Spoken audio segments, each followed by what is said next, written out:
Et bonjour à tous, j'espère que vous allez bien. Alors, c'était une vidéo qui n'était pas prévue, mais que j'ai pensé du coup à faire, surtout pour les personnes qui débutent, toujours pareil. Ça va être l'arrosage des semis ou des plants une fois que la graine a germé. Parce que c'est une étape assez importante, dans le sens qu'il ne faut pas que votre terreau soit sec, trop sec, ou alors trop humide. Trop humide, si le terreau reste trop humide, le souci c'est que la graine risque de pourrir. Et si votre terreau est trop sec, il n'y aura pas de germination possible. Et le souci c'est que le terreau peut vite sécher. Alors,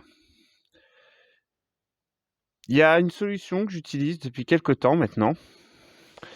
Quand vous faites un semis de graines, on va prendre un exemple. Hop, place. Voilà. Quand vous faites un semis, bon là c'est mon œil des ours qui n'a pas pris. On va prendre que là je viens de faire le semis. Dans les vidéos que j'ai pu faire, à chaque fois, c'est vous mettez votre terreau, vous vaporisez un petit peu, vous mettez vos graines, vous vaporisez, vous remettez du terreau et vaporiser. Quand votre graine n'est pas sortie, au pire, vous pouvez juste vaporiser et toujours vérifier que le terreau reste bien humide. Je ne sais pas si vous allez voir juste là, vous voyez ici, là, le terreau est sec. Le souci, c'est que le terreau, ça sèche assez vite.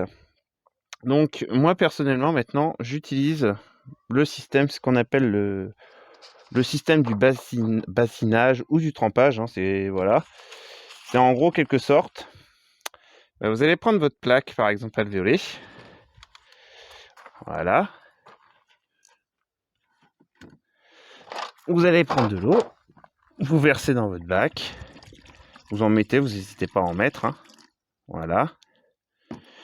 Et puis, vous mettez votre plaque alvéolée à tremper. C'est aussi simple que ça. Vous faites ça, vous la laissez, je sais pas, tout dépendra de la taille du godet, de la qualité de votre terreau, etc. Vous pouvez le laisser à 10 minutes, un quart d'heure, jusqu'à temps que votre terreau soit bien humidifié. Vous pouvez faire pareil avec des godets. On va prendre par exemple les choux. Hop, vous prenez le godet, vous en mettez de l'eau et vous le laissez tremper. Parce que quand vous avez beaucoup de godets, vous avez beaucoup de cultures comme moi, de devoir tout arroser, ça devient compliqué. Parce que quand votre terreau sèche de trop, que vous arrosez comme ça par le dessus, ok, bon, et l'eau retombe trop vite vers le bas, et du coup, ça n'a pas le temps de rester dans le terreau. Qu'avec cette technique du trempage, ça va permettre à l'eau de s'infiltrer doucement, et grâce ce qu'on appelle au phénomène de la capillarité, l'eau va remonter jusqu'à la surface de la motte. Et du coup, votre motte, votre godet sera bien arrosé, bien mouillé, et vous serez tranquille quelques temps avant de le refaire. Surtout là, sur ces périodes-là, février-mars. Sauf si vous avez une serre comme moi, là, ça sèche assez vite dans la serre. Ça devient compliqué.